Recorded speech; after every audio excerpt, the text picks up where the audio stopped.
Estamos no ar, boletim 13 sobre Mundo das Lutas para você aqui no canal Esporte Total, momentos emocionantes. Deixa o like se gosta dos conteúdos, se inscreva, aquela coisa toda, assim você não perde nada. Assuntos de hoje: Conor McGregor dá chutes com perna que foi quebrada em saco pesado.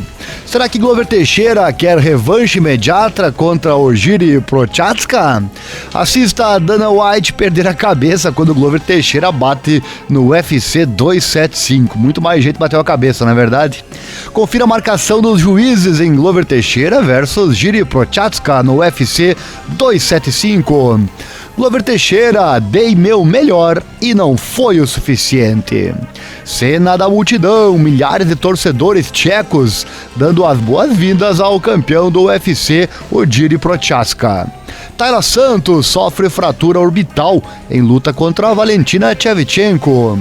Foi um roubo na luta da Valentina contra a Taila no UFC 275? Vamos responder aqui.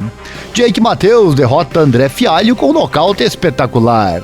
E veja também o nocaute brutal da Zhang Weili em Joanna Jedrzejczyk no UFC 275 em um ângulo alternativo ainda mais incrível. São os assuntos que eu trago a partir de agora aqui pra você.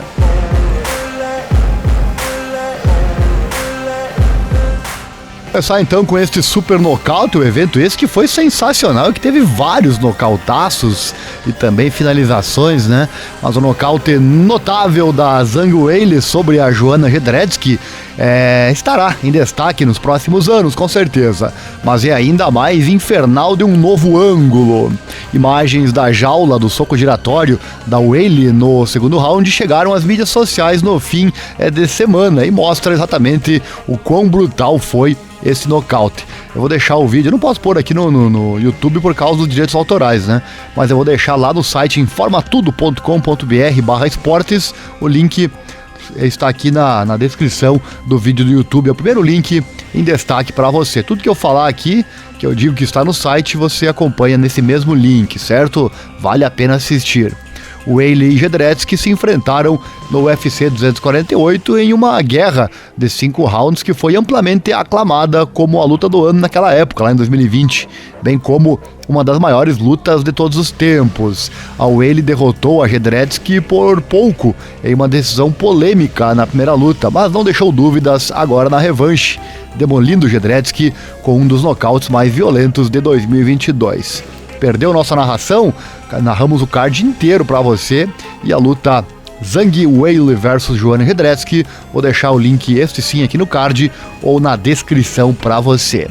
Jedrzejczyk, de 34 anos de idade, anunciou sua aposentadoria após a luta, encerrando uma carreira digna do Hall da Fama, que a levou a conquistar o título peso palha do UFC em 2014 e defendê-lo 5 vezes consecutivas, o que continua sendo um recorde para a divisão. Zhang deve agora desafiar a campeã peso palha do UFC, a Carla Esparza, pelo título. Outra luta fantástica, o Jake Matthews derrota o André Fialho com outro nocaute espetacular, né? Jake Matthews, que mostrou sua melhor forma até hoje dentro do octógono no sábado ao nocautear o André Fialho, o português André Fialho, de forma brutal. Link da narração no card ou na descrição para você. Em sua primeira luta desde março de 2021, Matthews, que tem cartel 17-5 no MMA e 11-5 no UFC, parecia extremamente afiado em uma luta total com Fialho, que tem cartel 16-5 no MMA e 2-2 no UFC, que entrou na luta com muito impulso, com sua terceira luta em 46 dias, uma máquina na verdade. Olha só que loucura esse André Fialho. Matthews venceu, no entanto, quando acertou uma enxurrada de socos vindo a nocautear Fialho aos 2:24 do segundo round, dentro do Singapore Indoor Stadium. Eu vou deixar aqui no link na descrição, também tem um vídeo mostrando esse nocaute para você. Aqui você não perde nada. Com relação às narrações que nós fazemos aqui no YouTube, eu dou uma dica, hein? Tem um site chamado Full Match Espaço UFC. Escreva assim no Google, você vai encontrar. Lá tem sempre o evento completo do UFC, aí basta você sincronizar com a nossa narração e aí ser feliz, tá certo? O link lá é em inglês e a nossa narração é em português. E apesar de ter apenas 27 anos de idade, Matheus já faz parte do elenco do UFC desde 2014. Ele está 7-2 desde que subiu para os meio-médios da divisão dos leves em novembro de 2017 e diz que agora é sua hora. Ele falou: tudo o que você viu de mim dentro do octógono até agora é 50%. Ele disse isso a Daniel Cormier em sua entrevista pós-luta. Então, se acostumem com isso, palavras dele. Falar agora com relação à luta mais controversa da noite, nossa brasileira Taila Santos contra a Valentina Shevchenko. E poucas coisas enfurecem mais os fãs de MMA do que uma luta sendo pontuada incorretamente, embora o termo roubo tenda a ser usado de forma descuidada e muitas vezes seja impregnado de preconceito, né? Pois nem sempre é intencional, ou se pode afirmar isso de verdade, com certeza, né? E Valentina Shevchenko definitivamente vai lembrar da vitória do último sábado em uma luta muito difícil para a campeã. O link, claro, no card ou na descrição deste super embate entre a Taila e a Valentina. E a sorte raramente foi fatorada na trajetória histórica de Shevchenko como campeã peso mosca, mas para registrar sua 7ª defesa de título consecutiva, ela teve que suar nos placares depois que a desafiante, a brasileira Taila Santos, quase conseguiu uma virada impressionante no evento co-principal do UFC 275 neste sábado, né? No final, Shevchenko conseguiu uma vitória por decisão que não agradou a alguns da comunidade do MMA. O ex-campeão de 2 divisões, o Henry Cejudo, foi apenas um dos muitos que comentaram e ficou particularmente perplexo com uma pontuação de 49-46 a favor de Shevchenko. E o candidato peso mosca Casey O'Neill chegou a dizer que o juiz que emitiu essa pontuação deveria ser demitido. Olha só, o Cejudo escreveu no Twitter, abre aspas, adoro a Valentina e sou fã da Valentina, mas os critérios de pontuação precisam melhorar. Mantenha o esporte... no esporte, pessoas honestas, 49-46, questionou Henry Cejudo. E na coletiva de imprensa pós-luta do UFC 275, Shevchenko elogiou Santos, chamando a lutadora desafiadora de exatamente o que eu queria. Ela também estava confiante de que os juízes pontuariam a luta a seu favor. Ela disse, abre aspas, eu trabalhei até o último segundo da luta para conseguir minha vitória, para levantar minhas mãos. Quando se trata de juízes, você nunca sabe, mas se você trabalhar tudo o que tem e deixar seu coração e alma na luta, você ficará orgulhoso de si mesmo, não importa o que aconteça. Nada me surpreendeu, eu realmente não tinha nenhuma posição, mesmo quando ela estava nas minhas costas, eu não me sentia em apuros. Como, oh meu Deus, isso é apertado e você tem que trabalhar em seu personagem. Não havia. Mais do que isso, ela meio que estava inativa. Mesmo eu estando nessa posição, eu estava batendo e sinto a força dos golpes e senti como ela reagiu, porque estava machucando ela. Isso é o que mais conta nas artes marciais mistas. O dano, fecha aspas, disse pós-luta a Valentina Shevchenko. E ao contrário de muitos lutadores e fãs e alguns membros da mídia, Shevchenko pelo menos entende o princípio mais básico dos critérios de pontuação. A questão é se foi aplicado corretamente neste caso, ou será que nós deveríamos estar falando sobre a brasileira ter feito uma das maiores viradas da história do MMA atualmente? Fica a pergunta, né?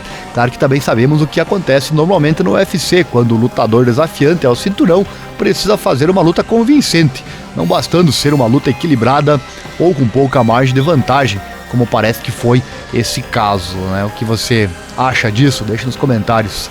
Já vimos isso várias vezes, né? Quando o desafiante vem, mesmo aparentemente ter vencido a luta, costumam os juízes dar a pontuação para quem já tem o cinturão. Quero a sua opinião aí sobre essa questão. Vou deixar aqui na tela também a marcação dos juízes, também a mesma marcação está lá no site, informatudo.com.br, onde vemos um dos juízes marcou 48-47 para a Valentina, o outro 47-48 para a Taila, e o terceiro juiz que marcou 49-46 para a Valentina Shevchenko. Esse aqui vou ter que contar, né? Também vou deixar aqui na tela a nossa marcação enquanto narrávamos a luta, lembrando que eu narro sozinho aqui no canal, não tenho comentarista, não tenho ninguém me auxiliando, então fica difícil, eu não marco pontos, nem sou especialista em marcação de pontuação, apenas eu marco um asterisco naquele lutador que, na minha opinião, foi melhor naquele round, basicamente é isso. E lembrando também que sou brasileiro, né?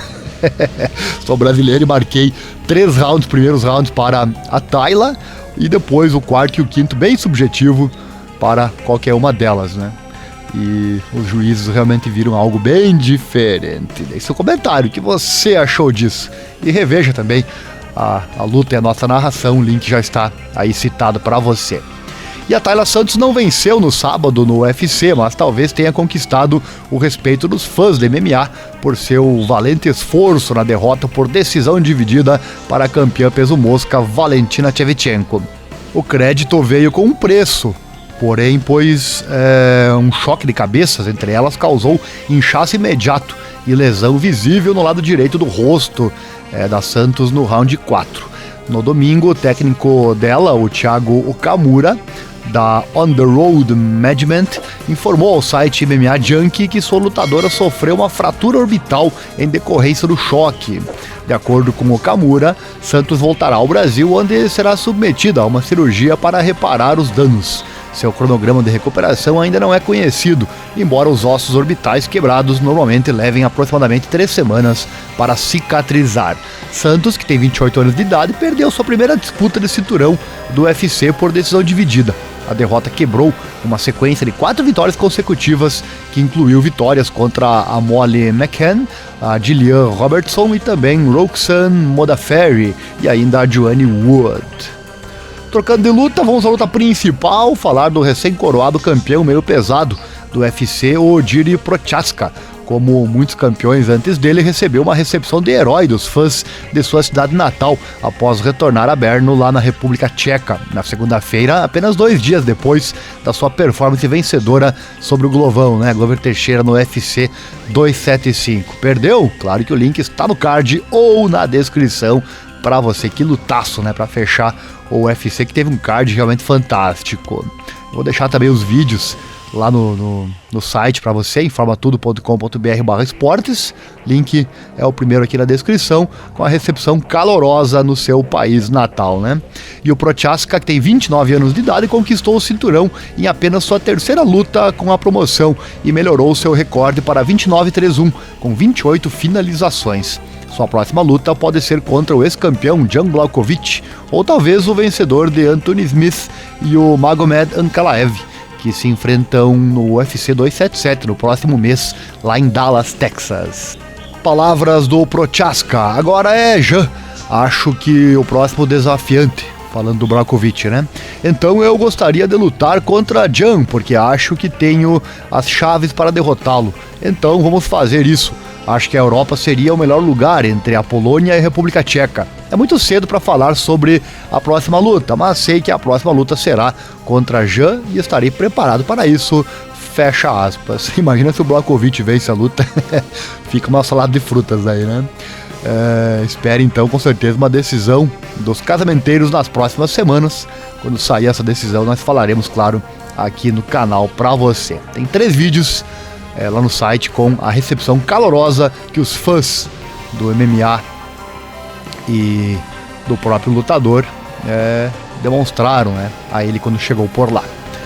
E sobre a luta, que não foi nada fácil para o Procházka, o Glover Teixeira estava a segundos de possivelmente reter o título dos meio pesados do UFC por decisão no sábado, lá em Singapura, mas ele volta para casa sem o ouro após os 3 tapinhas em um mata-leão bem aplicado no final da luta, no último round, né, contra o Procházka. Após sua perda, o lutador de 49 anos de idade, nosso brasileiro, o Glover Teixeira, postou um vídeo nas redes sociais falando em bom português para abordar o desgosto e prometer se recuperar. Eu vou deixar o vídeo também lá no mesmo link, tá bom? Você pode assistir o que disse o Glovão após a derrota. E ele disse o seguinte, abre aspas: fomos atingidos um pouco lá, mas dei o meu melhor nessa luta, mas a mão veio no pescoço, eu estava muito cansado, acho que não acreditei na finalização, eu deveria ter me virado, Mas agora é tarde demais para chorar sobre o leite derramado. Viva pela espada, morra pela espada. Dei o meu melhor e não foi suficiente, mas vamos para a próxima. Obrigado a todos vocês que torcem por mim.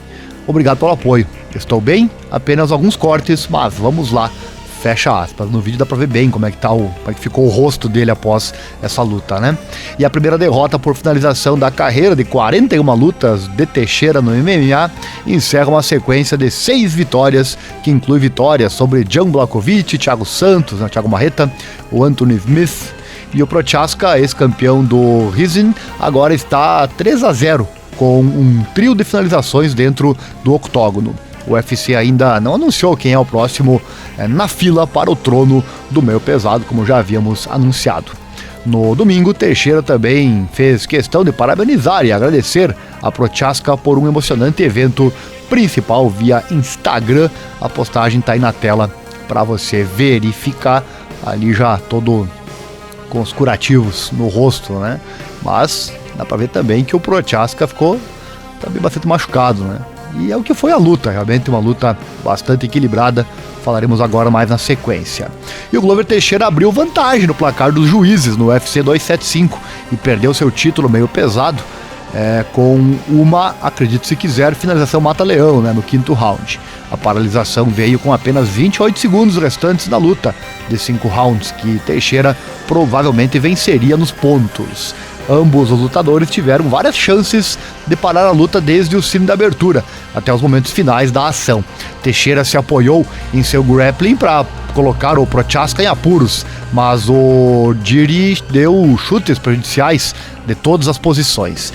Ele utilizou ótimas joelhadas e socos no corpo para suavizar Teixeira e ainda fez algumas transições impressionantes no chão.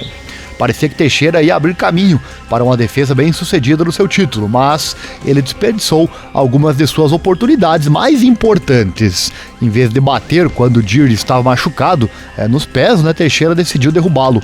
Quando Teixeira tentou entrar para vencer no chão, Prochazka conseguiu reverter o posicionamento e recuperar o impulso. Tudo que Teixeira tinha que fazer era acertar o minuto final da luta e ainda seria campeão meio pesado do UFC, mas o Prochazka provou que é uma ameaça absoluta e fez a mágica quase no último segundo. Inclusive, sabemos que a estratégia mais interessante para o Glover Teixeira era partir para o chão, porque trocar com Prochazka em pé seria complicado. E justamente foi o que ele tentou fazer e não deu certo, nem sempre a teoria funciona, Vou trazer aqui também para você na tela a marcação oficial dos juízes. Um dos juízes marcou um empate, 38-38 até o 4º round. O segundo juiz marcou 39-37 para o Glover Teixeira. E o terceiro juiz marcou 38-37 para o Glover Teixeira. Também quero deixar aí a nossa marcação durante a luta. Lembrando sempre, eu não marco ponto a ponto, não marco golpes significativos, nada disso. E sim quem eu acho que foi melhor no round. E aí dá pra ver, round 1 marcamos Glover Teixeira, round 2 bastante parecido, round 3 Glover Teixeira, round 4 bastante parecido. Então foi bastante unânime a nossa marcação com a marcação dos juízes, em teoria. E é a mesma história da Shevchenko agora há pouco, Para o desafiante tomar o cinturão, normalmente precisa de uma luta convincente e não é o que fez o Jiri Prochazka. Mas, nesse caso não interessa, O que interessa quando acontece finalização, não interessa se você foi pior da luta, o que vale é a finalização, inclusive é o mais legal de assistir. Nós sempre falamos aqui, não quer deixar dúvida, termine antes, e foi o que o Jiri Prochazka fez, deixar na mão dos juízes. Não se vive de C, Se tivesse ficado na mão dos juízes, seria outro resultado talvez, muito possivelmente, mas, como eu disse, não é disso que se vive. Vitória maiúscula com essa finalização, mas sim merece uma outra luta, Com certeza merece uma revanche, porque ficou esse gostinho, Acabando já a luta, finalizando nosso trabalho no sábado, e aí aconteceu essa finalização. E como muitos fãs de MMA, o presidente do UFC, Dana White, se viu gritando para uma tela durante a conclusão da luta principal do UFC 275 entre os dois citados. White, que não estava presente no Singapore Indoor Stadium, assistiu ao evento do sábado em uma tela no que parecia ser um veículo de festa de luxo. White não fez a viagem ao exterior, pois ficou nos Estados Unidos para comemorar o aniversário do seu filho, 21 anos, lá em Miami. Mas ele ainda sintonizou para o que acabou sendo um card inteiro sensacional e uma luta maluca como a atração final. Eu tenho a imagem na tela para você, na mensagem no Twitter, mas eu vou deixar o vídeo também no link aqui na descrição, o vídeo da reação que foi incrível do Dana White. Ele disse: "Que tapa! De jeito nenhum, Jiri acabou com ele, sem chance. Que P de luta, que guerra absoluta, cara. Meu telefone está explodindo", fecha aspas. Pode-se ouvir o Dana White gritando neste vídeo, né? Para ver como o chefão também se emociona com as lutas. O vídeo está, como eu falei, no link na descrição. Tudo que eu falo aqui no boletim está no mesmo link, basta você acessar e verificar. A ida e volta entre ambos, Prochaska, que tem cartel 29-3-1 no MMA e 3-0 no UFC, e o Teixeira, que tem 38-8 no MMA e 16-6 no UFC, rendeu os 2 prêmios de luta da noite dos meio pesados. E será que Glover Teixeira quer revanche imediata contra o Jiri Prochaska? Merece, né? Com toda certeza. Glover foi derrotado a apenas alguns segundos do final dessa luta épica, luta da noite, com o Jiri Prochaska, como já falamos, né? Sobre a revanche, o Glover tweetou o seguinte: revanche? Ele postou apenas isso, revanche, e fez a pergunta, né? Os scorecards revelam que Teixeira estava a poucos segundos de manter o título dos meio pesados, já que o brasileiro provavelmente teria conquistado uma vitória por decisão se tivesse sobrevivido, né, ao round final da luta, como já falamos e mostramos anteriormente. Embora Teixeira se sinta no direito de uma revanche, o ex-desafiante ao título dos meio pesados do UFC, o Anthony Smith, não poderia discordar mais. O Lionheart sofreu uma derrota brutal para Teixeira lá em 2020, mas desde então se recuperou com 3 vitórias consecutivas para reentrar na disputa pelo título. O lutador de 33 anos de idade acredita que deve conseguir a próxima chance de título com uma vitória sobre o Magomed Ankalaev em 30 de julho. Ele disse, abre aspas, "Eu não quero me gabar, mas Dana White já se manifestou e disse que Magomed Ankalaev contra mim é uma luta como o desafiante número 1. Ele falou isso tudo após o UFC na entrevista ESPN.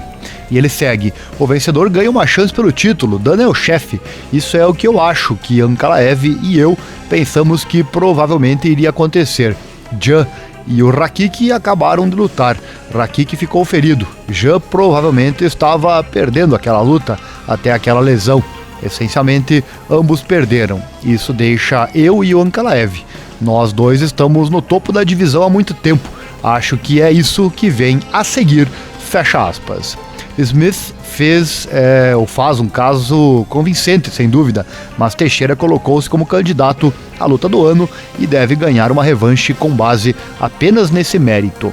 E é seguro dizer que o UFC provavelmente contratará o Prochaska Teixeira 2 em seguida, e Smith terá que esperar por sua disputa de cinturão. Como já falamos antes, sem dúvida, o Teixeira merece sim uma revanche, porque não ficou aquele ar de ganhou fácil, né? Com certeza não. A luta foi muito parelha, a vitória seria do Teixeira, pois estava já no fim da luta quando veio a finalização. Como eu disse, aquela luta, não há dúvidas, vitória do Jiri, mas nesses casos sim merece uma revanche e ela deve acontecer. E para fechar aqui o nosso boletim de hoje, falar do Conor McGregor, se ele planeja voltar ao octógono do UFC até o final do ano. Um vídeo recente que ele divulgou nas redes sociais certamente é um bom sinal. E esse vídeo, claro, está no link na descrição. No domingo, o McGregor foi ao Instagram com um vídeo dele dando chutes fortes e repetidos com a perna esquerda, que havia quebrado em um saco bem pesado. E o McGregor postou o seguinte, escreveu: "Algo como um fenômeno. Assista esse jogo de chute de perna com a perna esquerda, né, atualizado pelo McGregor, no link então que eu vou deixar lá no informatudo.com.br/esportes. Você entra lá em Mundo das Lutas, vai ter essa matéria que eu estou falando aqui agora, esse boletim, com o link, com o vídeo dessa pancadaria. E olha, chamou a atenção, antecipamos aqui para você que ele parece realmente estar muito bem e com uma velocidade incrível. O The Notorious sofreu fratura na tíbia e na fíbula, que resultaram em uma derrota por nocaute técnico no primeiro round para Dustin Poirier na luta principal do UFC 264 há quase um ano. Foi a segunda derrota consecutiva para Poirier em 2021 para McGregor, que está 1-3, que inclui uma derrota para Khabib Nurmagomedov e uma vitória sobre o Donald Cerrone.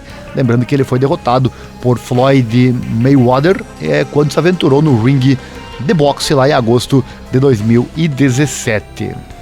Por hoje é isso, meus amigos, um boletim rapidão para você com as informações do momento aqui no nosso canal. Se você gostou, deixa o like, se inscreva, acione o sininho, clique em todas as notificações, assim você não perde nada. E se você chegou até o final do vídeo, certamente gostou, né, e gosta do nosso trabalho. Então pedimos que você compartilhe este link com seus amigos que gostam de lutas, para podermos crescer mais e mais aqui no canal e trazer mais conteúdo para você. Este foi o boletim sobre o UFC, sobre o mundo das lutas, número 13 para você, tá bom? Valeu, obrigado, um abraço e até mais.